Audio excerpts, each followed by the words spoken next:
night, we had gone out to the flats mornings, evenings, and saw a bunch of fish, but never could get one to turn on my fly. But last night we went out in the parking lot. I had seen this guy pull up in a truck, and he was wearing a buff. I whispered to my girlfriend, "Oh, that's definitely a fly fisherman." And he came out of the car, and he got rigged up, and sure enough, he was a fly fisherman, so I had a chance to talk to him. Showed him what I was using. Of course, he looks at my fly and goes, "You got anything else?" And every single fly in my box was wrong. So he gave me a fly that he clipped off of his line and said, like, "Dude, this is the magic fly.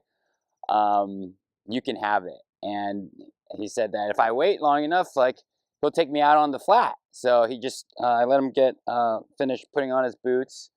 We waited out, showed me the different sections, and we kind of split up for a little bit. When we were about, like, man, 50 yards away from each other, I heard him yelling at me like, "Hey man, you got a pair of bonefish swimming your direction, just blind cast." So I did a blind cast like maybe 80 feet and just started stripping it back after I felt it hit the bottom.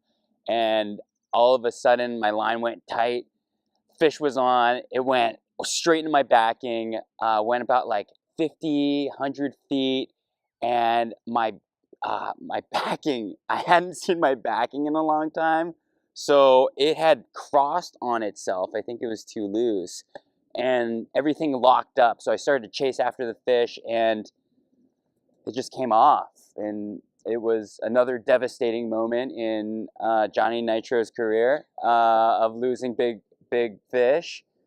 I had to smoke a cigarette after, and I was just couldn't pull myself together after that. But I knew I had the next morning to try to go fishing before our flight at 2 p.m. So we woke up before sunrise, and it was glassy out there, no wind, and saw like 6 fish schooled up, heading my direction, landed a cast, 10-foot, 15-foot lead, left the fly there until they were in eating range, started to strip it back, saw these tails start moving towards it, and the leader of the pack, sped up and tackled it.